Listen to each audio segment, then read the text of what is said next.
And welcome to the election transmission of Dawn News. इतनी कर ली है कि अब हमें इलेक्शन टॉर्चर सेल लगना शुरू हो गया और आज डबल कॉल इन डे भी है। 2 घंटे आप कॉल कर सकते हैं। नंबर्स जो हैं 0213233092 28 और 30 हैं। आप कॉल कीजिए। आज हमारे साथ मौजूद हैं वुसअत और ज़रार तो ज़ाहिर है मौजूद हैं ही, लेकिन मुजाहिद बरेलवी साहब भी हैं और जो इस्लामाबाद में भी हमारे साथ असद, रहीम और बाकी सज्जाद भी मौजूद हैं। तो जितने कॉलर हैं उतने ही आज हमारे पास एंकर भी मौजूद है। तो आप जो कहना चाहें। डबल टाइम डबल एंकर बिल्कुल। और मैंने तो सोचा हुआ है कि इसका एक नाम भी हम रख सकते हैं कि जो है होना चाहिए। इसका नाम हम ये भी रख सकते हैं कि सवाल जरा हटके ये है कि 2 राय हैं। हाँ, मैंने कोशिश 6 राय हैं। आप तो 6 राय होंगे। 6 राय क्या बात करें सर आप। तो जनाब आज जो कुछ चल रहा है आपने देखा, इमरान खान साहब ने बहावलपुर में जलसा किया, शहबाज शरीफ साहब ने प्रेस कॉन्फ्रेंस कर दी।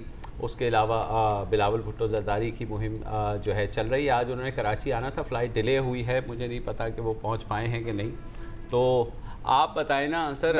मैं आपको पहले एक अगर आप मौका दे तो एक चीज़ मैं क्लैरिफाई करना चाह रहा हूँ जी। ये आजकल बड़े होक्स चल रहे हैं और आपको पता है कि व्हाट्सएप पर जो भी चीज़ आती है वो हम ना सोचे समझे हम मान लेते हैं और कभी कभी उस पर अमल भी कर लेते हैं। इंडिया में तो आपको पता है क्या हो रहा है, कत्ल गारत हो रही है। यहाँ पर ज़्यादा स्कैम्स चल रहे हैं और प्रोपेगेंडा भी चल रहा है। एक व्हाट्सएप मैसेज फॉरवर्ड हो रहा है, वो आपकी स्क्रीन पर भी आ रहा होगा अभी, और ये ऐसा बनाया गया और काफ़ी प्रोफेशनल काम किया है। लग रहा है कि ये नादरा की जानिब से मैसेज है ओवरसीज पाकिस्तानी के लिए। अब आपको पता है ओवरसीज पाकिस्तानी वोटिंग का एक बड़ा मसला चलता रहा है, हो रहा है नहीं हो रहा है, हो रहा है नहीं हो रहा, फिर इवेंचुअली ना ही समझे। तो ये उनके लिए है कि जी अगर आप ओवरसीज पाकिस्तानी हैं और अगर आप वोट करना चाहते हैं तो आप इस वेबसाइट पर जाएं। वेबसाइट भी दी हुई है overseasvoting.gov.pk और वहाँ पर आप अकाउंट बनाएं और आपसे बस कुछ सवालात पूछे जाएंगे वेरिफिकेशन के लिए, जिसमें आई एम श्योर के क्रेडिट कार्ड नंबर भी होगा। ये फेक मैसेज है जी, प्लीज़ अगर आपको मिला है या किसी ने आपको फॉरवर्ड किया है तो उनको प्लीज़ बता दो। किसी के $300-400 बच जाएंगे या पाउंड या रियाल। अखबारों में सोशल नहीं सर, ये व्हाट्सएप, ये वाया व्हाट्सएप। अच्छा भाई कॉलर आ गए पहले कॉल। ओह अच्छा, मोहम्मद ज़ियाउद्दीन साहब, अस्सलाम वालेकुम जी। अस्सलाम वालेकुम जी। First of all, I would like to say that I'm a big fan of Zarar bhai and Mubashir bhai. मैं भी आपका भी fan हूँ। All of you guys. And this is the first time I'm calling in a live TV show, so I'm very thankful that you received my call. My question is this. Ziauddin साहब अगर उर्दू में गुफ्तगू कर ले तो थोड़ा बेहतर होगा। अच्छा जी जनाब, मेरा सवाल जो है मईशत के ऊपर है आप सब लोगों से कि इस वक्त हमारी करंट इकोनॉमी की जो सिचुएशन है आप लोग किस तरह से देख रहे हैं कि हम लोग इलेक्शन के से पहले और इलेक्शन के बाद हम किस तरफ जा रहे हैं इकोनॉमी हमारी, क्योंकि जिस तरह से आप देख रहे हैं कि हम लोग इस वक्त ज़्यादातर जो लोग हैं जिसको अगर देखा जाए तो वो अक्सर कह रहे होते हैं कि जी हम नून लीग को वोट देंगे, जबकि सब कुछ के बावजूद जैसे एक स्टॉकहोम सिंड्रोम सिचुएशन होती है उस तरह की सिचुएशन बनी हुई पाकिस्तान के अंदर और इकोनॉमी डे बाय डे जो है हमारी नीचे जा रही है।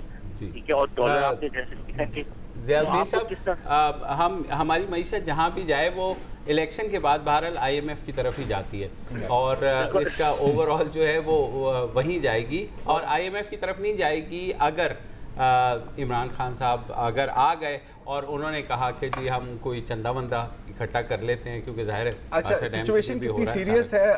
ये आज की खबर है डॉन में।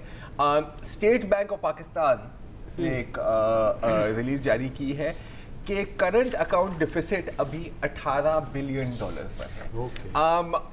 हमें क्या पता यार, बात सर देख सके ना सब खबर ना पढ़ दूं यार, ना पढ़ूं। आप नाराज मईशत की तरफ क्यों आ गए इलेक्शन की जगह? हाँ क्या नहीं, मैं कह रहा हूँ ये सारे पता है मैं बचपन से सुन रहा हूँ और आप तो उससे भी पहले से सुन रहे हैं कि ये जो सूरत हाल है यार बचपन से पहले कैसे सुन सकते हैं। ये मुझे समझा नहीं बाब ये वो समझ गए क्या। अच्छा सही ठीक कि तरबेला में पानी जो है डेड लेवल 300 क्यूसिक रह गया है और रबी की फसल जो है वो खतरे पे है, खरीफ की फसल खतरे पे।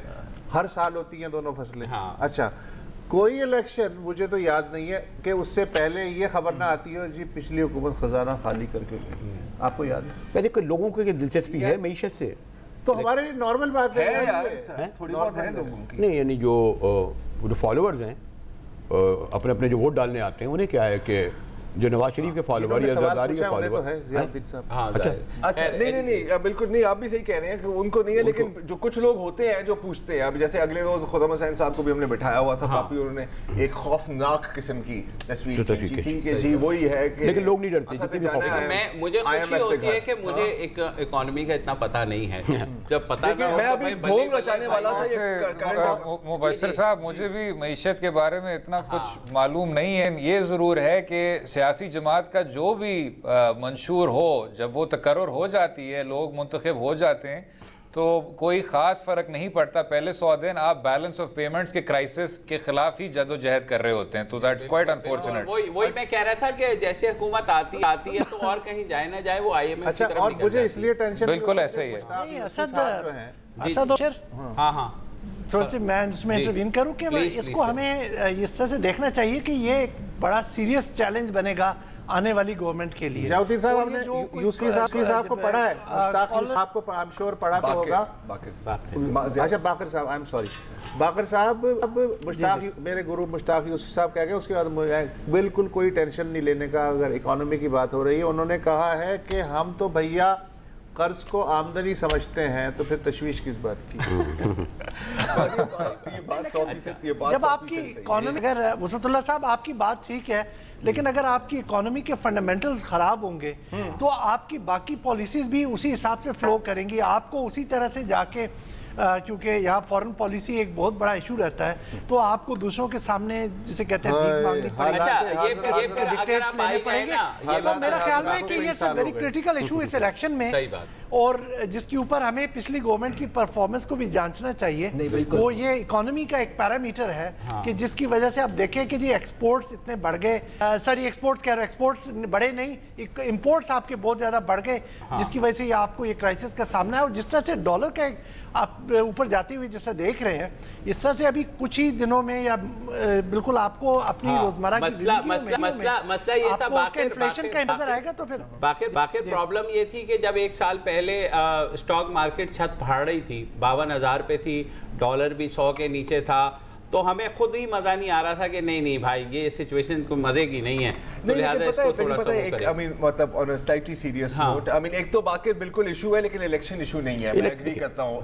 और इसमें एक इजाफा और, I think it should be an election issue, it should also lot of things should be, लेकिन वो होगा नहीं कभी। इस दौरान कॉलर को ना भूलिए। नहीं बस वकास साहब हैं लाहौर से यार भाई, वो काफी देर से वेट कर रहे हैं। जी वकास, अस्सलाम वालेकुम। जी वालेकुम सलाम। जी सर बताएं भाई। सर मेरा एक सवाल है जो हर पाकिस्तानी पूछता है। बहैसियत अवाम पाकिस्तान हमें ऐसा मुल्क के बाकी बताया जाता है जिसकी बुनियाद हमें नजरिया पाकिस्तान कहा जाता है, ला इलाहा इल्लल्लाह मोहम्मद रसूलुल्लाह। अब हाल ही में हर पार्टी ने अपना मंशूर शाया किया है, जिसकी बेसिस के ऊपर हम सेलेक्ट करते हैं कि हमने किस पार्टी को वोट देना है। हम ऐसा मंशूर क्यों नहीं तलाश करते जिसमें खिदमत इंसानियत की बात हो, जिसमें अक़लियतों के तहफ़्फ़ुज़ की बात हो, जो ख़वातीन के हकूक़ की बात करे, जो मजदूर का पसीना सूखने से कबल उजरत देने की बात करे, जो हमारे मसाइल मसले कश्मीर को मजबूत सफारतकारी के जरिए हल करने की बात करे, जो खारजा पॉलिसी जो हमारी बहुत अहम पॉलिसी है उसमें पाकिस्तान को एक बावकार मकाम देने की बात करे। हाँ, ये मुत्तहिदा मजलिस अमल ने अपने मंशूर में वादे तो किए ना ये सब। जी पाकिस्तान की जो क्या मंशूर पड़ा है किसी सब जमातों का? उसको क्यों ख्याल है फॉरेन जो हमारी तो आज तक नहीं पढ़ा। जी तो आपने भाई कितने मंशूर पढ़ लिए? सबके पढ़ लिए क्या आपने? जी मैंने सारे मंशूर का, उनमें किसी में ये बातें नहीं है?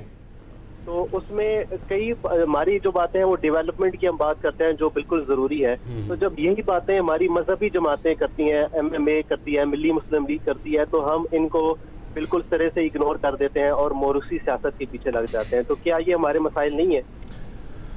बिल्कुल मेरा ख्याल है, लेकिन वकास भाई मतलब आपकी जज्बात मैं 100% समझ रहा हूँ, लेकिन मेरा ख्याल है कि कमो पेश तकरीबन हर मंशूर में इन चीजों को टच किया हुआ है। हो सकता है एक मंशूर में सारे नहीं टच किए हुए, लेकिन बुनियादी बात ये है मंशूर के आ जाए ना कि आप मंशूर को ये बातें खेला है, बुनियादी बात ये है कि मैं तो जी कितने 11 इलेक्शन में कम से कम 7 इलेक्शन में तो खुद पढ़ता देख के स्क्रीन पे आता रहा हूँ, मैंने तो आज तक मंशूर नहीं पढ़े। मेरा ये ख्याल है कि इलेक्शन से पहले लोग मंशूर नहीं पढ़ते, असल होता है नारा। जैसे रोटी कपड़ा मकान, आगे किसी ने कुछ पढ़ा था, एक ऐसा नारा आया जिसने भाज, अब इमरान खान ने क्या लगाया, किसी ने मंशूर नहीं पढ़ा होगा, तब्दीली। अब वो चाहे लाएँ ना लाएँ या इलेक्टेबल के ज़रिए, तो मेरा ये ख्याल है कि इलेक्शन से अब जब 4 दिन रह गए हैं या पिछले हफ्तों में, लोग देखते हैं गलत या सही और नारों के पीछे जाते भी हैं। PNA के नारे के साथ लोग गए, भुट्टो के खिलाफ निज़ाम मुस्तफ़ा के नारे पे गए, भुट्टो साहब की पॉपुलरिटी को पाश कर दिया। उसके बाद जो बीबी वापस आई, एक नारे पे उनको जो एंटी ज़ियाउल, तो इसी तरह करप्शन का नारा लग गया जो पीपल्स पार्टी के। आज मेरा ये ख्याल है कि इमरान खान का देखना ये कि सिर्फ एक ही पार्टी है जो बार बार कहती है जनाब कि हम जी तब्दीली का नारा लगा रहे हैं। ये अलग बात है, इससे बहस हो सकती है कि जी क्या उन इलेक्टेबल के ज़रिए जो 50-60 उनमें थे। तो मेरे तो ये ख्याल है, आप लोग भी सब देखते होंगे कि मंशूर से ज़्यादा किस पार्टी का नारा जो है वो लोगों में कबूलियत।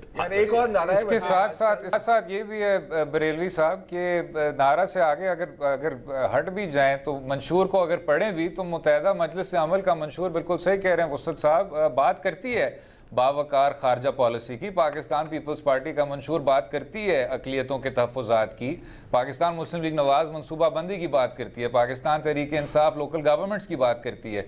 मेरे ख्याल से जो बुनियादी नुक्ता जो रह गया वो ये है कि हम इन तमाम चीज़ों पर अमल दरामद किस तरह करें, उसमें बहुत ज़्यादा गुंजाइश नज़र आती है। ये तो है।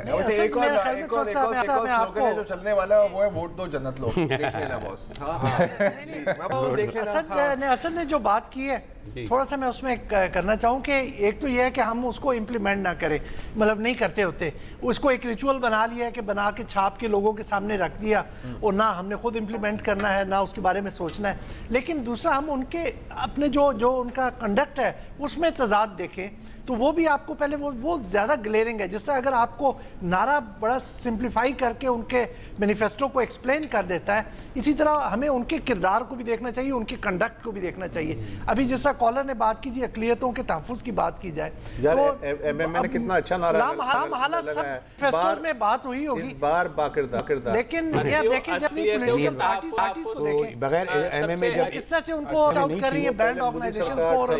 यार बाकिर जब तुम साइन अप करते हो कोई ईमेल अकाउंट के लिए या कोई सोशल मीडिया अकाउंट के लिए, वो जो एक लंबा कोई 10 पेज का नहीं आता टर्म्स एंड कंडीशन, वो तुम पढ़ते हो या तुम डायरेक्ट क्लिक कर देते हो? मैनिफेस्टो का वो मैनिफेस्टो है सर, आप क्लिक करते हैं, आप एक्सेप्ट करते हो, फिर नेक्स्ट पर जाते हैं, फिनिश।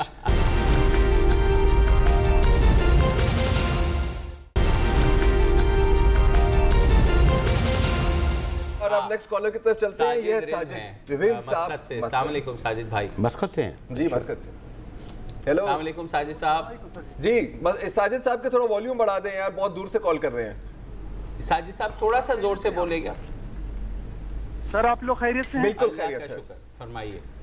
सर मेरा सवाल बलूचिस्तान के हवाले से है कि क्या इस दफा सर बलूचिस्तान में fair and fair election possible हैं, और अगर हैं तो हो यानी इसका किसके सरबराही में, आर्मी तो वैसे तो हम तो कुछ लोग अभी से कह रहे हैं कि हमें कुछ खिलाड़ी मालूम की।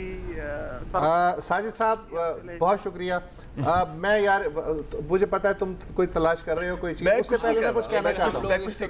मुझे आज तक डाउट था कि बलूचिस्तान समेत पूरे मुल्क में पता नहीं क्या होने वाला है 25 को, लेकिन सेनेट के चेयरमैन सादिक संजरानी साहब का जो है बयान पढ़ के मुझे बिल्कुल इत्मीनान हो गया। क्या कहा है? उन्होंने कहा है कि तमाम जो पार्टियां हैं उन्हें इलेक्शन कमीशन पे एतमाद करना चाहिए, यकीन कीजिए कि इंतखाबात आज़ादाना और शफाफ होंगे। वही नतीजा संजरानी साहब ने कह दिया ना, बस खत्म। तो फिर मैं ये सारी चीजें बंद कर रहा हूँ जो मैंने निकाली। हम जो बात कर रहे थे कि बलूचिस्तान के इलेक्शन ऐसे हैं कि ये एक जर्सी होती है फुटबॉल क्लब्स की, नहीं अभी फुटबॉल वर्ल्ड कप ख़त्म हुआ है तो एक दिन जो है एक टूर्नामेंट में आपने एक क्लब की जर्सी पहनी हुई है और वही जर्सी उतार के अगले इलेक्शन में आप दूसरी जर्सी पहन लेते हैं। अभी आया है वो नेमत खान की स्टोरी भी आई है अरब न्यूज़ में कि जनाब वो संगानी साहब ने बात कर दी है, इसके बाद हम क्या बात क्या आपके जो बलूचिस्तान में होने जा रहा है। एक सवाल फिर भी उठता है कि बलूचिस्तान सूबे में अपना एग्रीकल्चर डिपार्टमेंट है? नहीं ऐसा नहीं। बलूचिस्तान देखिए ऐसी बात है, ये विफाकी सब्जेक्ट है, अभी तक डिवॉल्व उस तरह नहीं। बलूचिस्तान भी कौमी धारे में शामिल है जहां तक ज़राअत का और इंडस्ट्री का ताल्लुक है। सर चलें सर, अगर वफाक मौजू है सर जी, पूरा मुल्क बलूचिस्तान के धारे में अब शामिल है। आगाज़ हकूक़ बलूचिस्तान, मतलब Balochistan is a role model for the rest of the country. दो इंटरेस्टिंग चीजें मैं बता देता हूँ मुख्तसरन, उससे अंदाजा हो जाएगा कि बलूचिस्तान में इलेक्शन क्या शफाफ हो रहे हैं। जी नेशनल पार्टी ने आज़ाद उम्मीदवार शफीक मैंगल के साथ झलवान अलायंस रिपोर्टेडली बिजंजो की नेशनल पार्टी, अरब न्यूज़ में बिजंजो की पार्टी ने। अच्छा, और जो सनाउल्लाह जहरी साहब हैं, उन्होंने बाप के साथ अलायंस कर दिया। बिल्कुल, रिश्ते में तो हम तुम्हारे बाप होते हैं, अप्रूव हो गया। नाम है संजरानी, जिन्होंने उतारा था जहरी साहब। एक छोटी सी बैग। और अख्तर मैंगल ने किसके साथ किया? सरदार अख्तर मैंगल ने जमीयत उलमा इस्लाम के साथ। ठीक है, सबसे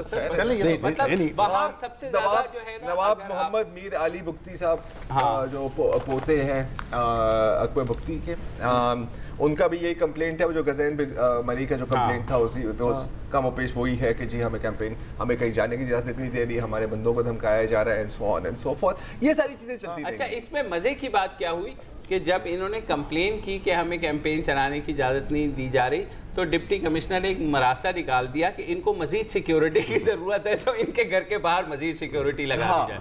तो वो बहुत अच्छी बात है। घर से बाहर निकलोगे तो इनसिक्योर होगे ना, घर से बाहर नहीं निकलोगे तो सिक्योरिटी जहाँ सबसे ज्यादा।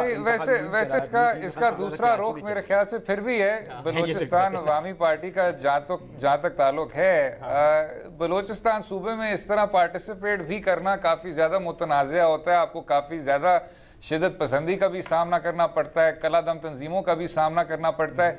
It's not very easy. तो ये ज़रूर है कि इस जमात का जिस तरह ये यकजहत हुई है वो शायद इतना ज़्यादा ऑर्गेनिक नहीं था, शायद इतना ज़्यादा कुदरती नहीं था, लेकिन जिस तरह एक तरह का एक बयानिया बनाया जा रहा है कि जी हम फिर भी चाहते हैं कि पाकिस्तान में ही बलूचिस्तान मकबूल हो, बलूचिस्तान की लोग ज़्यादा बात करें, बलूचिस्तान को इस तरह सिर्फ़ और सिर्फ एक सेपरेटिस्ट और सेक्टेरियंस के उसी दलदल में फंसे हुए सूबे के तौर पे ना तस्वर किया जाए, वो एक अच्छी बात है। और उम्मीद यही है कि इसके बाद जब जाम साहिबान और मक्सी साहिबान और ये बुख्ती साहिबान थोड़े से हट जाएंगे तो एक नई मिडिल क्लास किस्म की क़यादत फिर सामने आ सकेगी। ये आप सीरियस बात कर रहे हैं, थोड़ा सा मुझे नहीं पता है।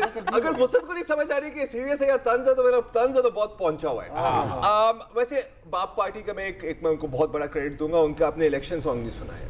मुझे पता होता कि बात होती मैं प्ले करा देता कि यार बकायदा रैप है हमारा, तुम गा के सुनाओ। मैं गा के नहीं सुना सकता, मैं इतना रैप नहीं कर सकता। मैं अगली कॉल ले लेता हूँ। मैं हुमैद चौधरी साहब हैं लाहौर से। अस्सलाम वालेकुम सर। जी वालेकुम सलाम जी माँ बाप को सलाम है जी। गुजारिश ये है कि मैं काफी देर से सुन रहा हूँ लोग अकलियतों के हकूक पर बड़े तड़प रहे हैं पाकिस्तानी। तो गुजारिश ये है कि अगर आप थोड़ा सा पीछे जाकर नवाज शरीफ ने जो तकारीब होंगी क्रिश्चियंस कम्युनिटी की या हिंदू कम्युनिटी की, उनको जब अटेंड किया होगा तो उन दिनों के जरा आप सोशल मीडिया के जी याद है एक्टिविस्ट जो हैं जरा वो निकाल लें कि क्या सलूक फिर उनके साथ किया जाता है सिर्फ उस तकरीब में शिरकत करने के ऊपर। जो कौम अब इतनी तड़प रही है ना इनके हकूक के लिए, ये उस वक्त जो कुछ कर रही होती है और जो कुफर के फतवे जेब में लेके फिर रही होती है।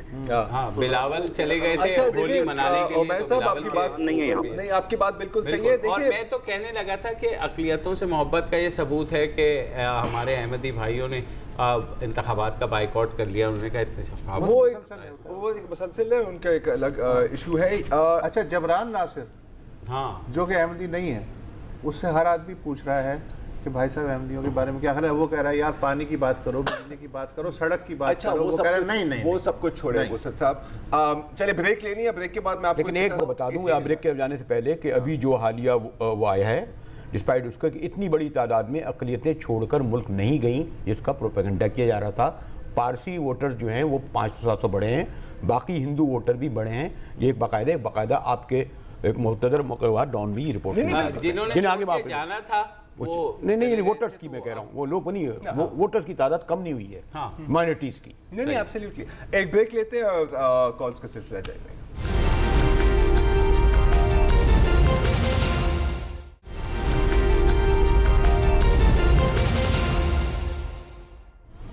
Welcome back. हमारे साथ हम्माद काज़मी साहब हैं रावलपिंडी से। अस्सलाम वालेकुम। लेकिन एक मैं कह दूं मोशी साहब जी, हम्माद साहब। हेलो हम्माद साहब। जी सर, आपको आवाज आ रही है? बिल्कुल आ रही है, लाउड एंड क्लियर। सर मेरा नाम Hammad Kazmi, I am from Rawalpindi. मेरी एज 27 है। इस साल मैं पहली बार वोट करने जा रहा हूँ। दो I am not a supporter of any party, लेकिन सर मेरा आप लोगों से एक क्वेश्चन है कि हमारे मुल्क में ये दोहरा म्यार क्यों है कि आज से पहले किसी को जेल की हालात की मतलब कोई उसका परवाह नहीं थी कि कोई वहाँ पे वॉशरूम्स हैं या नहीं है, कैदियों को कैसा खाना दिया जा रहा है। लेकिन अब जब नवाज शरीफ उसी जेल में जाते हैं तो सबको ABC क्लास नजर आ गई। फिर उसके बाद ये पता चल रहा है कि वॉशरूम जो है वो स्टिंक कर रहे हैं, वहाँ पे खाने का मेयार अच्छा नहीं है। सर उनको ये सोचना चाहिए, वो कैद में गए हैं, उन्होंने एक जुर्म किया है जिसके ऊपर उनको सजा सुनाई गई, अब उसके लिए आपको फिर भुगतना पड़ेगा। आपको ये मेयार अब याद आ रहा है कि यहाँ पे AC भी होने चाहिए, तो जो आम इंसान है आप उनसे कैसे डिफरेंशिएट करेंगे उनको? एक तो ये चीज हमारे साहब, इसमें ये जस्टिस प्रोजेक्ट ऑफ पाकिस्तान ने भी बहुत ज्यादा इसमें किया हुआ है कि कैदियों के एग्जैक्ट क्या कंडीशंस होते हैं और किस तरह के वो जुल्म से गुजरते हैं। आपकी बात बिल्कुल सही है कि जब तक मियां नवाज शरीफ साहब कैद नहीं हुए थे तो ऐसी चीज को तरजीह क्या कोई इस बारे में शायद सोचता भी नहीं था।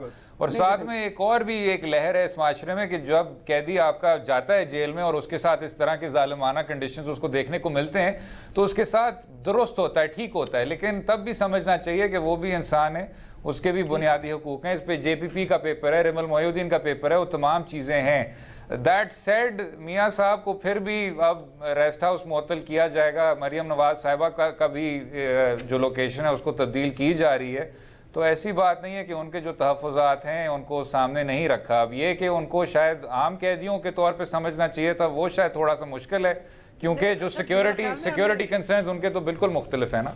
नहीं असद, मेरा ख्याल में हमें इस मतलब प्रिजन के ऊपर फोकस करने के बजाय पे ज़रा लार्जर पिक्चर देखनी चाहिए कि किस तरह से जो पूरा अकाउंटेबिलिटी का प्रोसेस जिसको ये लोग उसको रिफॉर्म करने को पसे पुश डालते आए हैं अपने पूरे 5 साल के टेन्योर में, या उससे पहले भी जो पिछला 5 साल की जो पीपल्स पार्टी की गवर्नमेंट गई थी। अब ये चीज़ उनको खुद से जान लेनी चाहिए कि जहाँ प्रिजन रिफॉर्म्स करने हैं, जहाँ लीगल रिफॉर्म्स करने हैं, वहाँ अकाउंटेबिलिटी के प्रोसेस को भी रिफॉर्म करना है। लेकिन पहली बार जेल गए थे, हमारी पोलिटिकल जब अक्टूबर 99 में, नहीं ये भी बुनियादी बात है, जब पहली बार जब मियाँ साहब अक्टूबर 99 में जेल में गए थे, बल्कि उससे पहले एक बार मैंने जालिब साहब से पूछा कि कभी मियाँ साहब से मुलाकात हुई, तो कहने कहा मुलाकात हुई ना, वो भी जेल में रहे, कहीं भी रेल में रहे, यानी आम आदमी से मुलाकात। तो जब अक्टूबर 99 में जेल में गए, साल बाद के तजर्बे के बाद, और जो सियासत में होता है उस बात के लिए तैयार होता है कि आइंदा भी जेल आना है, तो मियाँ साहब ने ये बाथरूम जेलें वेलें अडियालाई की क्यों नहीं दुरुस्त कराई? बाकियों को फायदा होता है जो जेल में डाल देते हैं। नहीं, उसके बाद 3 मौके मिले थे उनको दुरुस्त करने के लिए। तो आज मियाँ साहब अगर एयर कंडीशन है वो जेल कर चुके होते अडियाला, तो इतनी मुश्किल नहीं होती। मैं आपको बताऊं क्यों नहीं हुआ ये। हाँ, मैं आपको जाती मिसाल दे रहा हूं। ये जो मेरा फोन है, हाँ, कुछ 4 दफा गुमा है, जब भी घूमता है या जब भी खराब होता है मेरी पूरी कांटेक्ट लिस्ट उड़ जाती है। हर दफा मैं कहता हूँ यार इस दफा ना यार मैंने इसको अपलोड करके सेव करना है, मैं कभी नहीं करता। इस बार करूंगा, आई स्वेयर टू गॉड। हर कमरा एयर कंडीशन हो जाएगा, तमाम सहूलियात होंगी, फ्रिज रखा होगा, गूगल ड्राइव पे अपलोड हो जाएगा, अच्छा हो जाएगा। जोक दर जोक हम जैसे भी जाएंगे जेल में यार, मतलब एक हफ्ते के लिए रख लो। नहीं जोक नहीं, अब जाने भी लगे। मसला ये है जैसे मरिया कागान में स्कीमें आती हैं। एक चीज है कि ऑन लाइटर नोट अगर जदी साहब जी तो ये शहबाज शरीफ का फॉल्ट बनता है क्योंकि जेल जो है उसकी जुरिस्डिक्शन में आती थी, मियां साहब की नहीं। सही बात है सर, अब हर चीज डिवॉल्व हो गई है यार। इससे तुम एक कंस्पिरेसी थ्योरी निकाल दो कि शहबाज को पता था कि उसने जेल में जाना है, इसलिए उसने नहीं किया। ये तो भाई वो कौन थे जिन्होंने कहा था मैं जेलों का जाल बिछा दूंगा। बाकी तुमने ARY और बोल के अगली हेडलाइन दे दी है मेरी जान, क्या हो गया है यार? ऐसा नहीं करना। मैं ये कहना चाह रहा हूँ कि अब आइंदा जो भी हुकूमत आए, आमतौर पे कागान या मरी में ऐसी स्कीमें होती हैं कि आप यहाँ एक रूम या एक फ्लैट या एक स्टूडियो बना सकते हैं, स्टूडियो फ्लैट वगैरह बना सकते हैं। जब भी आप समर में आए तो आप रहें। तो तमाम जो सियासतदान हैं उनको एक कमरा ऑलरेडी बनवा लेना चाहिए जेल में अपनी मर्जी का, कि फर्ज करें कि खुदा ना खास्ता कल उन्हें आना पड़े तो ऑलरेडी एक कमरा तैयार। क्या ये पेशकश सिर्फ सियासतदानों के लिए? नहीं, सियासतदानों के लिए। एक बात और जरा ये बताइए मोहसिन साहब, सियासतदानों लोग ये जो घरों में नजर बंद करा लेते हैं, जैसे एक जमाने में कहा गया जब मियाँ साहब जेल काट रहे थे तो चौधरी साहब तो जेल गए ही नहीं, उन्होंने तो अपने बंगले में ही खुद को नजरबंद करा दिया था। नहीं, और साथ में एक और भी चीज है कि आप इनको जरूर आरएस में ना बंद करें, लेकिन शाहरुख जतोई जैसों के लिए वीडियो गेम कंसोल्स नहीं होने चाहिए, इस तरह की भी फैसिलिटीज नहीं फराहम करनी चाहिए, वीआईपी स्टेटस प्रिजन तक नहीं आपको फॉलो करना चाहिए।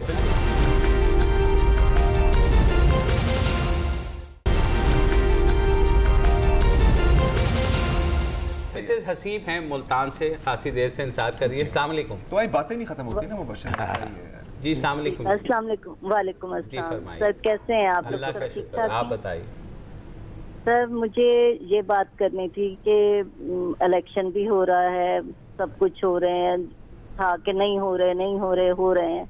मीडिया ने उसमें बहुत ही पावरफुल रोल जो है वो प्ले किया, लेकिन अब नेक्स्ट सिर्फ इतना ही तो नहीं है कि जी इलेक्शन हो जाएंगे, गवर्नमेंट आ जाएगी, वो अच्छी होगी बुरी होगी, लेकिन असल चीज मेरा अपना जाती ख्याल ये है कि मीडिया जिस तरह से एक पावरफुल रोल प्ले कर रहा है इस वक्त, इसी तरीके से अगर वो बाद में गवर्नमेंट पर प्रेशर रखे, और रिफॉर्म्स की बात अभी हो रही थी, तो सिर्फ जेल के रिफॉर्म्स नहीं, ज़रूरी रिफॉर्म्स हैं, बाकी तमाम जो जितने भी हमारे अदारे हैं उनमें रिफॉर्म्स हैं।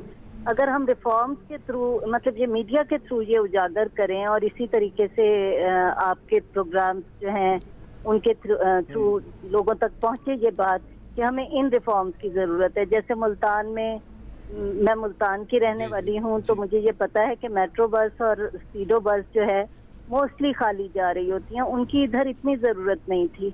अगर उसे खानेवाल और मुल्तान के दरमियान, जब मुजफ्फरगढ़ मुल्तान के दरमियान चला दिया जाता, वो बहुत बिजनेस करती, वहाँ उनकी ज़रूरत है, लेकिन ये यहाँ के रहने वाले जानते हैं इन प्रॉब्लम्स को।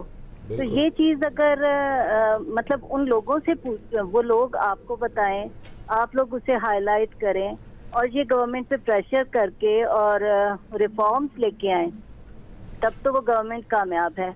अदरवाइज सच बात यह है कि हमारी अम्मी ये कहती हैं कि जी कुछ बदलने वाला नहीं, कुछ नहीं होने वाला, सब ऐसे ही चलेगा, फिर आएंगे ऐसे ही लूटेंगे, फिर चले जाएंगे। उसका सबब ये भी तो है कि आप लोग जो पाकिस्तानी का पॉइंट ऑफ व्यू बहरहाल है, लेकिन वो सिर्फ एक प्रॉब्लम ये भी तो है ना कि आप लोग बिल आखिर इमरान खान भी मजबूर हो गए ना इलेक्टेबल के लिए। ये जो आवाम जिसे आप कहते हैं, आवाम भी तो वही मुर्सी, उसके जैसे इनकी अम्मी जिनको वोट डाल रही थी, ये भी उनके बेटे को डालेंगी, जिनको दादा को डालेंगी।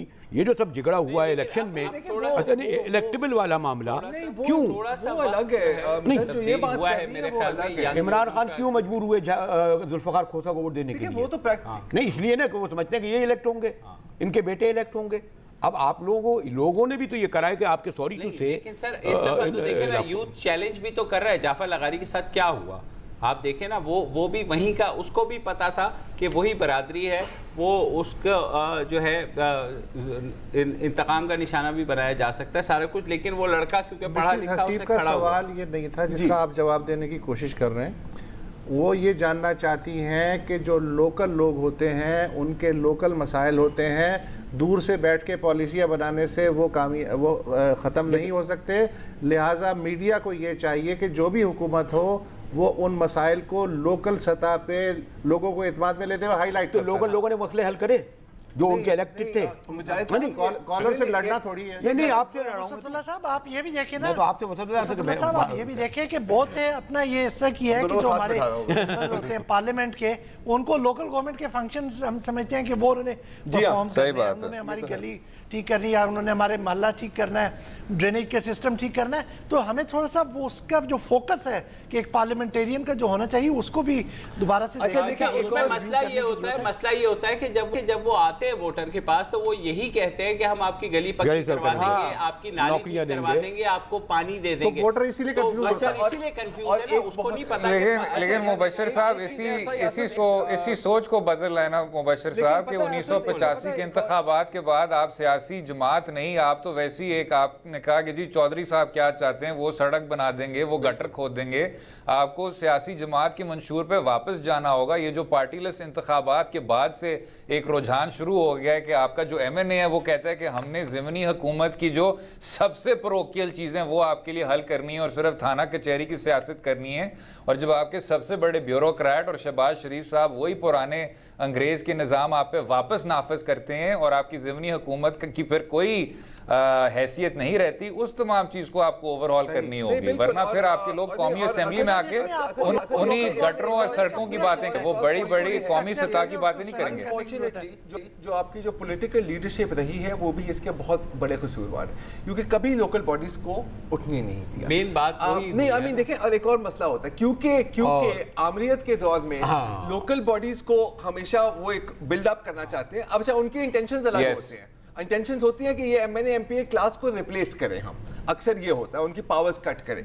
तो फिर हमारे जो कुछ जमहूरी पसंद दोस्त हैं वो लोकल बॉडीज को एसोसिएट करने लग जाते हैं डिक्टेटरशिप के साथ। नहीं तो ये जो आमरीत के साथ आम को भी होता है ना, कुछ तो मिल जाए।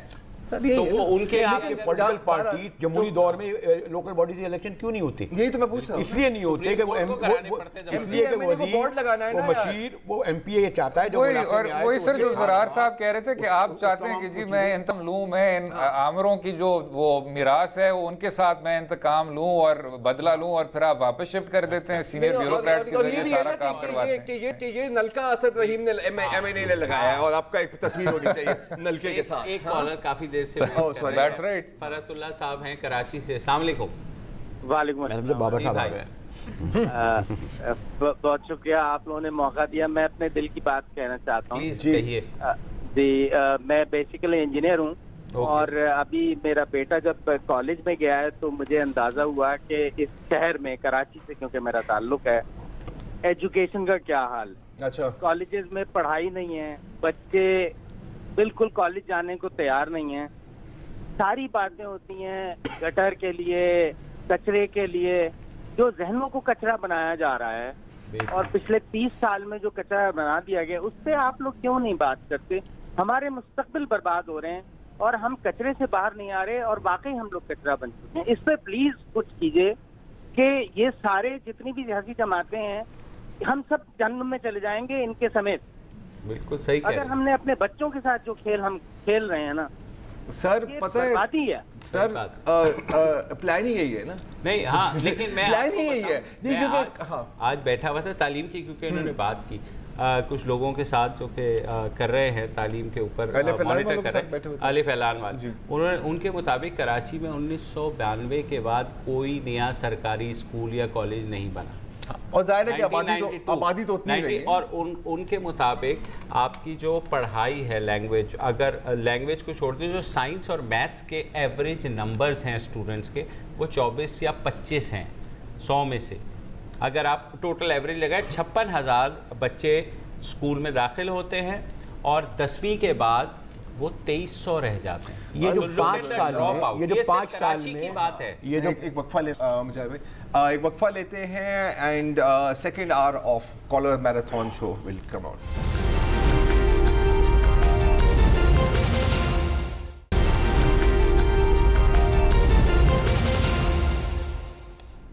Welcome back. हमारी ट्रांसमिशन जारी है और आज कॉल इन डे है। नंबर्स आपके सामने स्क्रीन पर भी चल रहे होंगे, बता भी देता हूँ। 021323309232 और 30। फातिमा अहमद साहिबा हैं इस्लामाबाद से। अस्सलाम वालेकुम फातिमा। अल्लाह का शुक्र, बताइए। मेरा बहुत आवाज़ कट रही है, आपकी आवाज़ क्लियर नहीं आ रही फातिमा।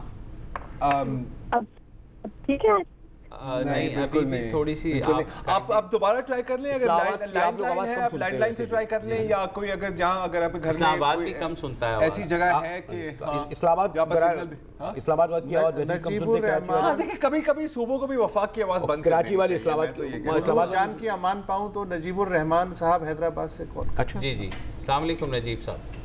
अस्सलाम वालेकुम सर, माशाल्लाह आज तो दो सैयदजादे बैठे हुए हैं, सैयद बाकर सज्जाद और वो बच्चे सैदी साहब। सर सबसे पहले तो सर मैं आपको एक सही बुखारी और सही मुस्लिम की एक हदीस कोट करके सुना रहा हूँ, फिर अपना टुकड़ा सुनाऊंगा।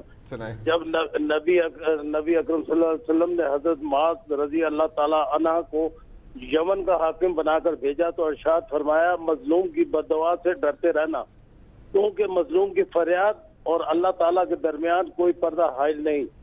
रावी हजरत इब्ने अब्बास रजी अल्लाह ताला अन्हा, ये सही बुखारी और सही मुस्लिम की उससे मैं कोट कर रहा हूँ।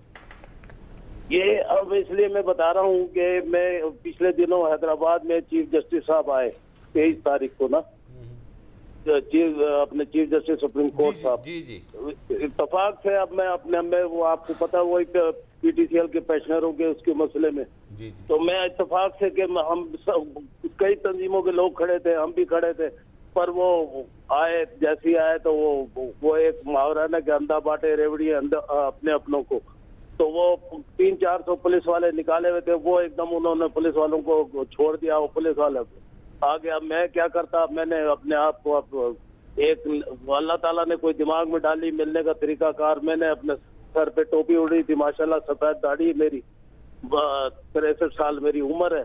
अब आप अंदाज लगा ले, तो मैं बस अपने आप को सीना को भी और सर पे मारते हुए मैंने चीखना चिल्लाना शुरू कर दिया कि मुझे मार दो, मुझे मार दो, मुझे मार दो।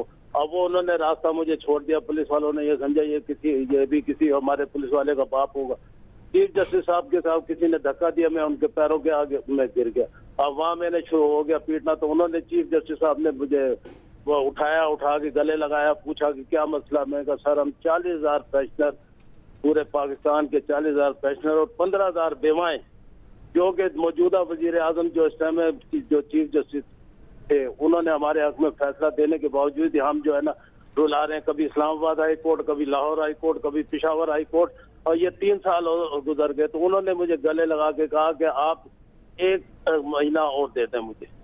मैंने कहा सर आप 1 महीने की बात कर रहे हैं, ये 1 महीना 1 साल चला गया। फिर उनका हाथ पकड़ के मैं अपने सर पे मारना शुरू कर दिया। मैं कहा सर आप अपने हाथ से मुझे मार दो, ताकि जैसे हमारे पिछले रमजान में तकरीबन रमजान से लेके अब तक 20 अफराद और हमारे फौत हो चुके हैं, और ऐसे मरते चले जा रहे हमारे। खैर उन्होंने जाति केस लगाया 26 तारीख को। हमारे मुखालिफ वकील हैं खालिद अनवर साहब, जो कि चीफ जस्टिस साहब के उस्ताद भी हैं। अब यहाँ आके हम फंस गए। अब सर गौर से बात सुनने वाली बात है कि अब वो उन्होंने लगाया तो वो पता लगा जी कि खालिद अनवर साहब बीमार है, कराची में बैठे हैं, आपका कराची केस ले जाओ, बताओ अब ये कुछ तुक है।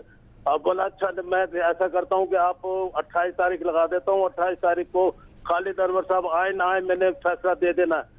उधर बोला ये पिटिशनरों का उन के एक वकील थे कोई शाहिद साहब नदीम, कुछ नाम तो मुझे पता नहीं। बोला जी वो बोला नहीं पिटिशनर नहीं, ये सारे पेंशनरों को मिलेगा। 1996 की अजमल साहब है कोई चीफ जस्टिस साहब, उनका एक फैसला हुआ, हमने अजमल मियाँ साहब उनका फैसला उनका लगाया हुआ, तो उन्होंने वो कोर्ट बाकायदा किया। बोला कि मैं हर सूरत में दूंगा फैसला, आए ना आए। पर वही 28 तारीख वो पता लगा कि जी सितंबर की तारीख आज वो फिर वही रूल रहे। वो मेरी बात में सही निकली कि वो 1 महीने की जगह अब 2 महीने से अब सितंबर में पता नहीं कौन सी, अब कितने और मरते चले जाएंगे। अब मैं ये 2 सैयद साहिबान बैठे हैं, तो मैं इनसे ये पूछना चाह रहा हूँ कि हमारे जो ये पेंशन जो देते हैं वो है सैयद मजहर हुसैन शाह, जो बोर्ड के चेयरमैन है। हमारा पैसा जो है 1 खरब 6 अरब रुपया जमा हो चुका है, समझे ना, पेंशनरों का। अब आप अंदाजा लगाएं कि वो खालिद अनवर साहब ने कहा जी पीटीसीएल दिवालिया हो जाएगा। मुझे जहाँ तक पड़ा है, आप भी माशाल्लाह सफेद बालों वाले पाकिस्तान के वाहिद 5-6 अदारे हैं जो सब लाश में गए। ये पीटीसीएल आज तक चोरी चकारी खाने पीने के बाद जो है ना आज तक कभी ये लाश में नहीं गया। और फिर भी वो उन्होंने कहा कि जी लास्ट में चला जाएगा, जबकि हमारा जाती पैसा 1 खरब 6 अरब रुपया जमा हो चुका है, इनको देने में क्या तकलीफ है। अब मैंने एक सैयद से पूछा, मैं यार बोला वो सैयद नहीं हो सकता, सैयद उसमें कोर्ट होगा जरूर।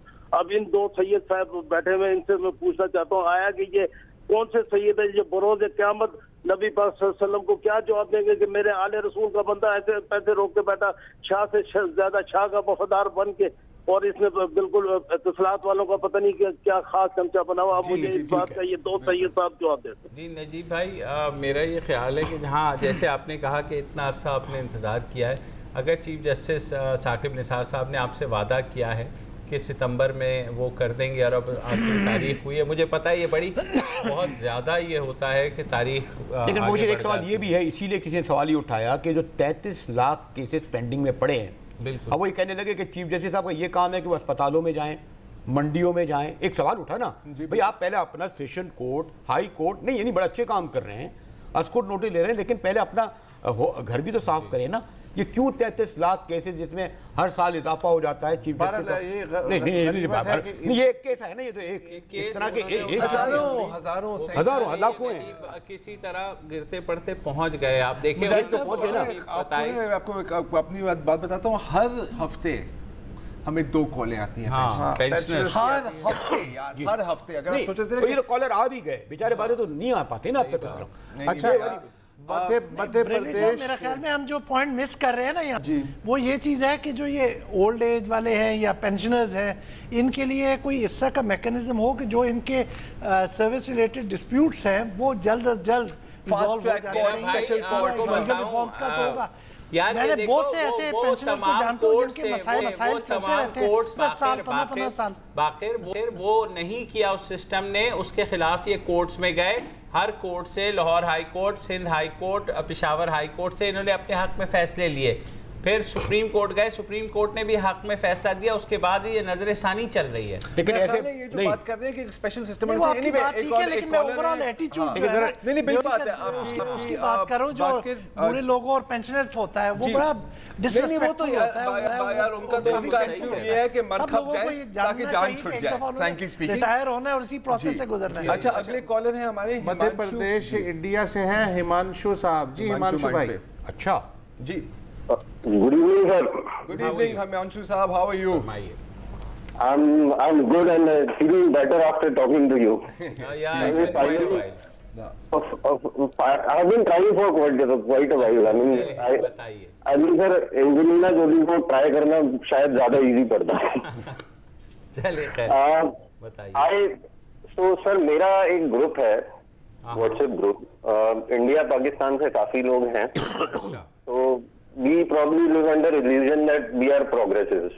Okay. तो हम लोगों की बात हुई कल, एंड यूजुअली क्या होता है कि फ्रॉम पीपल्स पर्सपेक्टिव कभी कभी एक आध कोई कैंडिडेट ऐसा नजर में आता है जो आपको हमेशा लगता है कि is always on the people's side of issues, and probably one such candidate that has come forward is Jibran Nasir, and मैं पिछले 2-3 साल से फॉलो कर रहा हूँ, he has always been on the people's side of issues.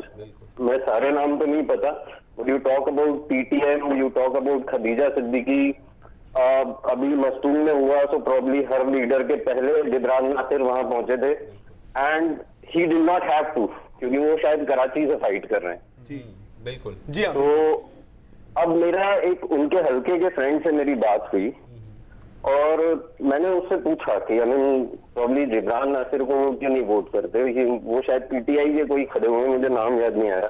तो बोले मैं उन्हें दूंगा, तो बोले कि वोट जाया होगा। तो सर मैं आपके प्रोग्राम के थ्रू प्रॉब्ली ये मैसेज देना चाहता हूँ कि आपका वोट कभी जाया नहीं होता। इनफैक्ट आपका वोट तब जाया होता है जब आप ये सोच के किसी ऐसे कैंडिडेट को वोट नहीं देते हैं जो आपके हिसाब से हर इशू पे ठीक हो, पर आप सोचते हैं कि आपका वोट जाया होगा अगर आपने उसे दिया, क्योंकि वो जीतेगा नहीं। क्योंकि अगर आप जर्नी स्टार्ट करें तो इमरान खान भी शायद जिस लीडर के पीछे ये लोग पागल हैं, probably who has disillusioned a lot of his followers, उन्होंने भी शुरुआत ऐसे ही की थी। और शायद जिब्रान नासिर जीते नहीं, पर अगर आप पढ़े लिखे लोग फाइट करेंगे, कोशिश करेंगे, and if he is able to put up a fight even if he doesn't win, सही बात। तो तो probably he will be encourage, और मेरे ख्याल से दूसरे लोग भी उन्हें देख के दूसरी जगहों से इंकरेज होंगे और आगे आएंगे। बिल्कुल सही तो आपका वोट एक्चुअली आप जाया तब करेंगे जब आप ऐसे किसी कैंडिडेट को देंगे जो आपको पता है कि गलत है। मैं एक दूसरी और एक बात कहना चाहता हूँ, ये national security, religion, everything, candidates take up a lot of issues और हमें जनरली अपील भी करते हैं। बट आप किसी भी देश में कहीं भी वोट करने जाइए, आपकी नेशनल सिक्योरिटी, आपके जितने भी बड़े बड़े इश्यूज हैं, चाहे जितना बड़ा इशू हो, आपके घर से शुरू होता है, आपके घर पे एंड होता है। If you are doing well at the end of every month, trust me, the nation will be doing well. Good point. If you as a household are doing well, so rather than getting into bigger issues, macho issues like हम एक दूसरे को उड़ा देंगे या ये कर देंगे वो कर देंगे, तो probably what will make more sense is कि prioritize your needs and अपनी जरूरतों को prioritize कर लीजिए। Don't take elections as an unnecessary exercise. Think who you want to vote. मैं नहीं कहता कि आप किसको वोट दें किसको नहीं दें, बट आप इश्यूज वो कर लीजिए और आपके घर से आपकी एजुकेशन, हेल्थ और प्रॉब्ली एक आध और चीज मुझे अभी याद नहीं आ रहा, probably public amenities, these three things should come at a priority. उसके बाद बाकी सारी चीजें आती हैं। बिल्कुल सही, बहुत शुक्रिया मेरे भाई, और आपने बड़ा क्या बात तफसील से बहुत all politics is local articulate way में इन्होंने समझाया। नहीं बिल्कुल। अच्छा, अगले और मैं सर अगर इस बात के पहले एस्पेक्ट पे जरा थोड़ा सा जवाब दे दूं, उन्होंने बिल्कुल दुरुस्त बात की जिब्रान नासिर साहब के मुतालिक कि कतरा कतरा दरिया सर मियां नवाज शरीफ साहब का भी जो सियासी आगाज था वो तहरीक इस्तकलाल पार्टी से था। इमरान खान साहब जब 1996 में उभर के सामने आए थे तो जो शहीद मोहतरमा ने कहा था, बहुत लोगों ने कहा था, उनको बहुत ज़्यादा सीरियसनेस से तस्वर नहीं किया गया था। तो कतरा कतरा दरिया जो 2018 में उनको वोट पड़ेगा शायद 2013 से ज़्यादा हो और शायद 2023 में उससे भी ज़्यादा हो, तो वी कैन बी होपफुल। बिल्कुल, और जो काम जिब्रान ने किया है, मतलब हैट्स ऑफ टू हिम, और जिस तरह वो हर जगह गद्दारी का ये बात अच्छी लगी, ये बात अच्छी लगी हिमांशु की जी। वो ये कह रहे हैं कि वोट जाया तब होता है जब आप गलत उम्मीदवार को देते हैं जिसे आप दुरुस्त समझते हैं। बिल्कुल ऐसा ही है, वोट का भी जाया। बिल्कुल क्या बात है, ये वन लाइनर का जिक्र एक आध बार पहले भी आता रहा है, लेकिन ये मैं ज़रूर कहूँगा कि बहरहाल आप लोगों ने सारी दुनिया देखी, बहरहाल इंडिपेंडेंट कोई चीज़ बज़ाहिर कुछ नहीं होती, गलत ये सही जो ब्रॉडर आपको एक आदमी आप कहें चले ठीक है, इंग्लैंड में भी ग्रीन पार्टी एक वोट होती थी ना, तो आगे चलकर उन्हें कोई भी पार्टी का नाम दें वो देना पड़ेगा। एक बार आता है ना कि कोई इंडिविजुअल तो कुछ नहीं होता ना, कोई नहीं, लेकिन पता है गलत या सही। बरेलवी साहब यहाँ पे थोड़ा सा एक और डायमेंशन भी हमें देखिए कि जहाँ पे हम कहते हैं कि वोटर्स ये नए नौवारे उम्मीदवारों को वोट नहीं देते, वहाँ पर उम्मीदवारों को भी चाहिए कि कंसिस्टेंटली अपने हलकों के साथ अटैच रहें। सही, जहाँ पे अब जिब्रान नासिर की एग्जाम्पल दे रहे हैं और पीटीआई की बात की जाती है कि उन्होंने इलेक्टेबल्स को एम्ब्रेस किया, वहाँ पर पीटीआई के अंदर ही एक एग्जाम्पल मौजूद है कि जिसने अपने हलके में काम किया और वहाँ की उस स्ट्रॉन्ग फैमिली को वहाँ से दूसरे हलके में शिफ्ट होने पे मजबूर कर दिया। तो जब आप अपने आप को लोगों के साथ एसोसिएट करेंगे, काम करेंगे, तो आपको रिजल्ट्स मिलेंगे। बस आपको एक कमिटमेंट शो करनी है कि आपने वोटर्स को अटेंड करना है और उनके मसाइल को देखना है। सिर्फ आप शॉर्टकट्स के लिए नहीं जाएं कि आपको कम वोट मिले तो इस वजह से आप सियासत से अपने आप को बात समझ आ जाए किसी को।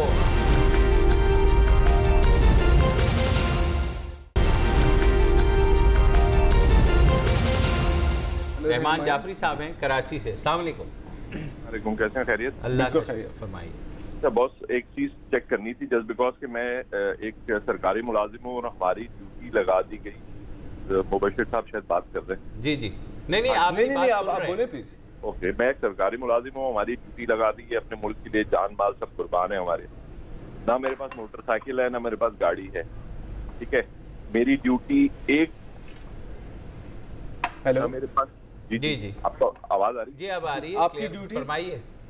हाँ, मैं कह रहा था हमारी ड्यूटी लगाई गई है, हम मुल्क के लिए हाजिर हैं जी, हम सरकारी मुलाजिम हैं, हमसे न पूछा गया ना कुछ या कोई ऐसा इशू नहीं है। ना मेरे पास साइकिल है, ना मेरे पास ना मेरे पास मोटरसाइकिल है, ना मेरे पास गाड़ी है। कराची के एक कोने से मेरी ड्यूटी लगाई है कराची के एक दूसरे कोने में, ठीक है ना।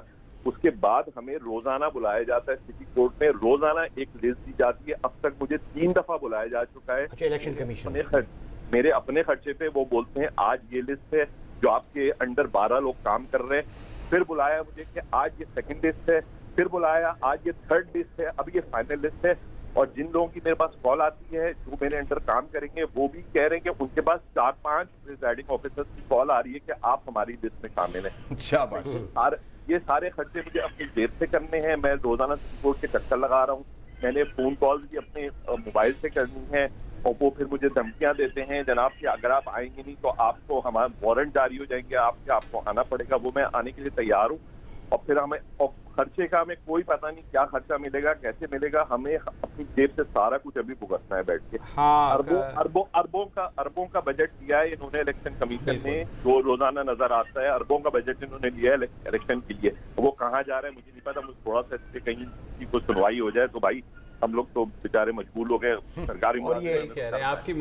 और ये धमकी देने वाले बेशतर छोटे जज हैं, एडिशनल जज। सॉरी टू से एक वो जो चौधरी साहब के ज़माने में कुछ हमारी जो वकील और जज जिस तरीके से खुदसर हो गए थे, इस वक्त ये जो मैं एक नहीं कई ऐसे एडिशनल जज हैं जो इस तरह धमकियां देते हैं। इलेक्शन कमीशन वाकई, बाकी कोई चाहे ना चाहे, अगर इलेक्शन कमीशन वाकई साफ और शफाफ इंतखाबात कराना चाहता है तो ये जो बुनियादी लोग हैं जो कि इस इलेक्शन की रीढ़ की हड्डी हैं, पोलिंग का स्टाफ, अगर उनके साथ ये सलूक होगा फिर क्या सलूक करने वाले कौन है? एक और चीज ऐड करना चाह रहा हूँ, बिल्कुल आपकी बात बजाय मैं एक और चीज ऐड करना चाह रहा हूँ। देखो यहाँ पर ना अब ये फजूल खर्ची हो रही है ना, अभी फजूल खर्ची क्या इनका खर्चा हो रहा है। दूसरी जानिब आप देखें कि इसी इलेक्शन में एक बंदा 5-5 सीटों से खड़ा हो रहा है। एक 5 सीटों से सर उसमें कितना खर्चा होगा बाई इलेक्शन का? जब बाई इलेक्शन होगी उसका खर्चा कौन देगा? ये तो आपको असूल बनाना चाहिए कि अगर आप जीत के विकेट कर रहे हो तो इस बाई इलेक्शन का खर्चा आप भरेंगे। और फिर मैं देखता हूं बिल्कुल ये सर ये तो ये क्या ये ज़रार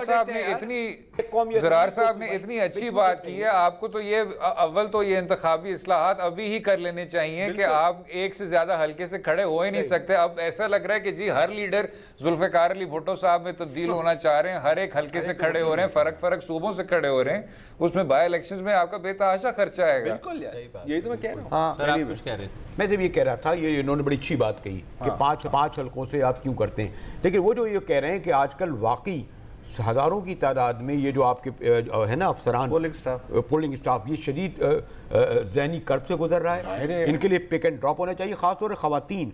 और ये भी बता दूं धमकी देने वाले क्योंकि बेशतर वो लोग हैं ये एडिशनल जज बुला रहे हैं। और इस वक्त माशाल्लाह जो हमारे चीफ जस्टिस साहब की जो इस वक्त वो चौधरी साहब से भी ज़्यादा लोग अब खौफजदा हो गए हैं, बड़े बड़े अफसर कांपते हैं। तो इस पर ज़रूर उन्हें गौर करना चाहिए कि एडिशनल जजेस साहब ज़रा इन लोगों से जो ख़ासतौर पर ख़वातीन हैं जो काम करेंगी जरा अच्छा सलूक करें, इन्हें धमकियां ना दें, इन्हें सहूलत पहुंचाएं और पिक एंड ड्रॉप दें कम से कम, और उनको पैसे भी दें। और पैसों का सब कुछ अभी तो एक मरहला है, अभी जो पैसे उनको मिलने हैं उसके लिए जो इन्हें चक्कर लगाने पड़ेंगे वो अच्छा, तो ये अगले 10 सालों के लिए अगर जिंदगी रही और शो रहा तो इनकी ही कॉल जारी होंगी कि जी वो जो 2018 में इलेक्शन थी ना अभी तक उसकी पेमेंट नहीं आई, बंदे मर रहे हैं। सही एनीवे हसीब बेग कराची से जी, हसीब बेग जी अस्सलाम वालेकुम। वालेकुम सलाम सर। मैं तो बहुत हट के ही सवाल कर रहा हूँ जी करे सर, क्योंकि ये जो है अभी मुजाहिद साहब भी कह रहे थे कि चीफ साहब जगह जगह जा रहे हैं, तो मैं ये कह रहा हूँ कि जब ये कानून बना हुआ है हमारे यहाँ ज़ाब्ते के खिलाफ जिसकी बड़ी चल रही है हर चैनल पे, ठीक है ना। अच्छा अब ये बताइए कि अगर मैं कोई ये हमारे यहाँ कोई कानून है तो ये कानून भी तो बनाएंगे होंगे ना कि एक मुजरिम को हमारे यहाँ इश्तारों पे दिखाया जा रहा है जिसको अदालत ने सजा दी, तो इसके बारे में तो कोई नहीं बोल रहा, कोई साफ ही नहीं बोल रहा, कोई कुछ नहीं कह रहा। अब मेरे तो समझ नहीं आ रही कि हमारी साफत कहाँ चली गई। अच्छा हसीब भाई बिल्कुल दिखाया जाए जिसको अदालत ने सजा दी है। अच्छा हसीब भाई अदालत ने मुमताज कादरी को भी सजा दी थी और फांसी भी दी थी, उसकी भी पोस्टर लगे हुए हैं हर जगह। नहीं उनके चेक कर ले, उनकी जमात मौजूद है। नहीं उनकी जमात मौजूद है, उनकी जमात मौजूद है, जमात इलेक्शन लड़ रही है। तो मतलब हमें वो चीजें नजर आती है जो हमें अच्छी नहीं लगती, बाकी भी बहुत चीजें होती हैं अगर हम आंखें खोल के देखें। अजीम साहब हैं कराची से। अजीम साहब सर अजीम साहब अजीम साहब जी अजीम साहब अस्सलाम सर। अल्लाह का शुक्र, फरमाइए। अच्छा मैं एक सवाल है जो मेरा बच्चा साद मुझसे पूछता है वो मैं आपसे पूछना चाहता हूँ। आपके बच्चे की उम्र क्या है? He's 16, he's joining A level. माशाल्लाह। वो मुझसे ये पूछता है कि बाबा ये टीवी के तमाम चैनल्स तमाम लोगों को बुरा दिखाते हैं और उन्हीं के करोड़ों रुपए के एड्स दिखाते हैं। बिल्कुल। उसी ट्रांसमिशन के ब्रेक्स में, तो ये क्या मजाक है? That is the question he's asking me and I have no answer to it. Valid आप लोग question. क्या- Sir, you tell him business is business, बेटा। Business is business, बेटा। That's how it works. मुझे लगता है अजीम साहब भी और अगर ये सवाल अभी पूछते हैं उसे कहो, अभी बहुत कुछ है आपको देखने के लिए, बड़े सवालात हैं। टेंशन मत ले, जवाब कोई नहीं है, सवालात हैं। लेकिन ये कि उन्होंने एथिकल साइड पे पूछा है। Ethical side. ब्रेक ले लेते हैं यार इसी पॉइंट पे, ब्रेक ले लेते हैं। उसके बाद जवाब उसके बाद जवाब।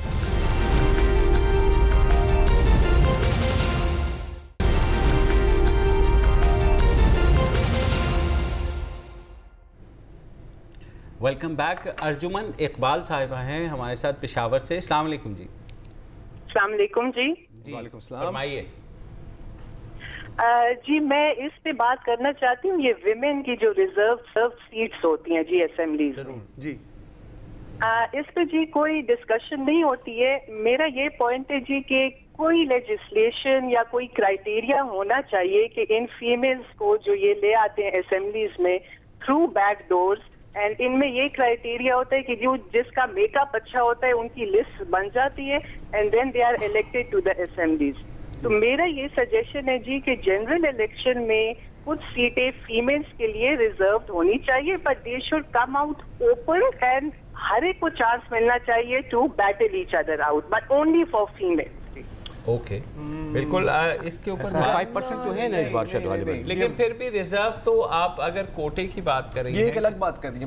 मैं समझ रहा हूँ इनकी जो तजवीज़ है वो ये है कि कुछ हल्के होने चाहिए जिसमें सिर्फ खवातीन कंटेस्ट करें। ये मेरा ख्याल है। लेकिन पार्टियों को 5% का तो दिया गया है ना कि माइनॉरिटीज के होते हैं कि बाकी आपने कुछ माइनॉरिटीज के लिए रखे हुए हैं ना कि उनके लिए रिजर्व सीट्स पे भी वो आ जाते हैं, उनकी अलग कॉन्स्टिट्यूएंसीज हैं। इस तरह से वो शायद कह रही हैं कि हो सकता है कि ये उनका कंटेस्ट का मेरे ख्याल में कि जनाब की खवातीन के हल्के और उनमें वो वोट 5% कोटा जो है वो तो है, लेकिन मसला कुछ और है।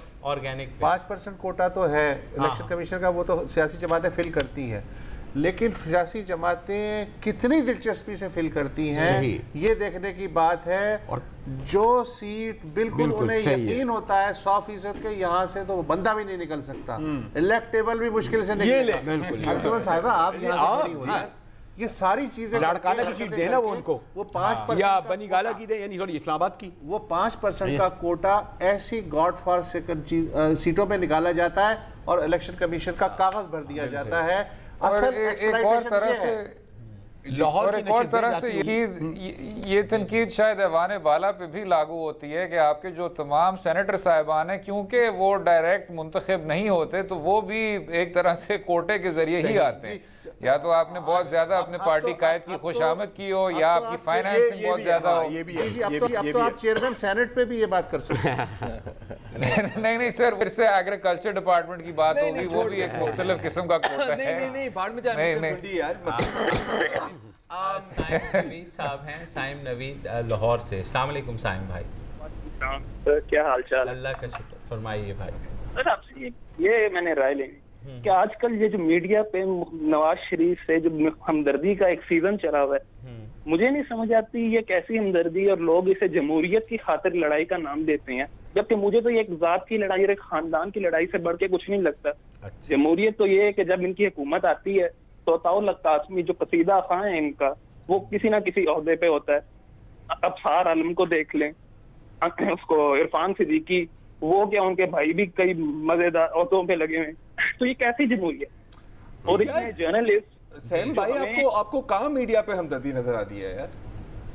एक आध जगह नजर आती है, एक आध जगह नजर आती होगी ना, मतलब अब मिसाल तो दे यार। मुझे तो फ्रैंकली स्पीकिंग आई मीन क्या हम पिछले 3 दिनों से ऐसी शो पे मेहर बुखारी के साथ बैठे हैं, उनसे तो मुझे एक रत्ती की हमदर्दी नहीं नजर आ रही। किससे? महर बुखारी भी इस मैं समझा महर बुखारी मैं कहा कि पहले हम अपने घर से स्टार्ट नहीं, लेकिन ज़रार साहब अगर आप बाकी चैनल देखें, सिर्फ महर बुखारी साहिबा बिल्कुल इन अ रोन डिपार्टमेंट, वो बात बिल्कुल वैलिड है, लेकिन बाकी चैनल्स को अगर आप देखें तो ऐसे लगता है सर कि मियाँ साहब का जो बयानिया है वो पुख्ता से पुख्ता होता जा रहा है, मकबूल से मकबूल होता जा रहा है, चाहे कुछ भी हो जाए, जैसा भी कदम हो। सिर्फ जब फैसला आया, सिर्फ जब 20 अप्रैल, सिर मैं अगर एक बात मैं थोड़ी सी मुकम्मल कर दूं, जब 20 अप्रैल का फैसला आया था 2 जज साहिबान का, तो ये था कि जी बयानिया और पुख्ता हुआ है। जब 28 जुलाई को उनको हटाया गया था तो कहा गया था कि मियाँ साहब फिर से अवाम में अब बुलंद हो जाएंगे। जब एवन फील्ड का फैसला आया जिसमें उनको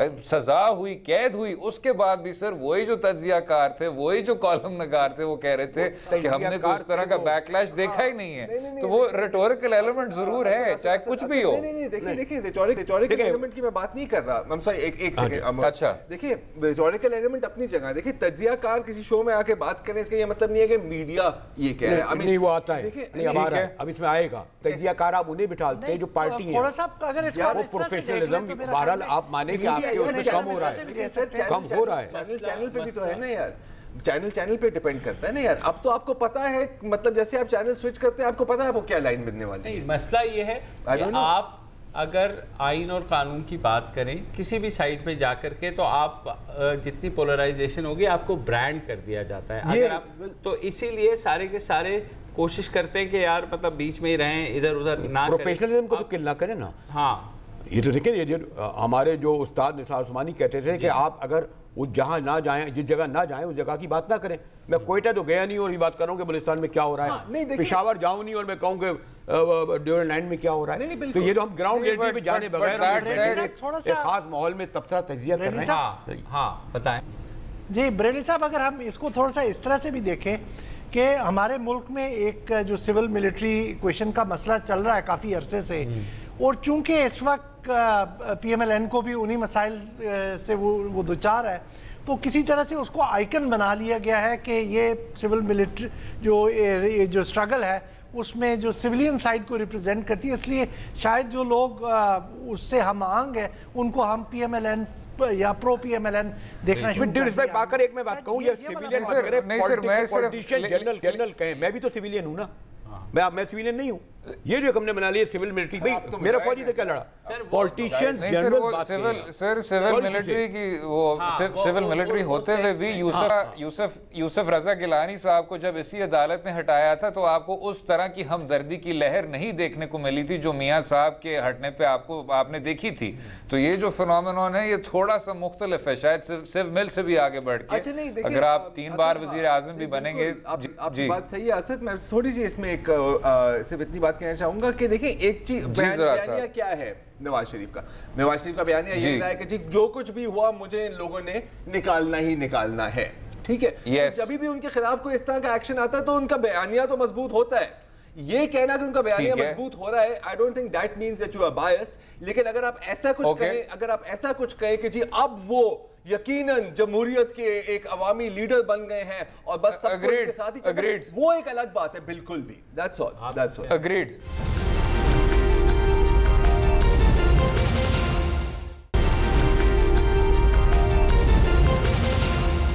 सज्जाद अहमद साहब हैं उकाड़ा से।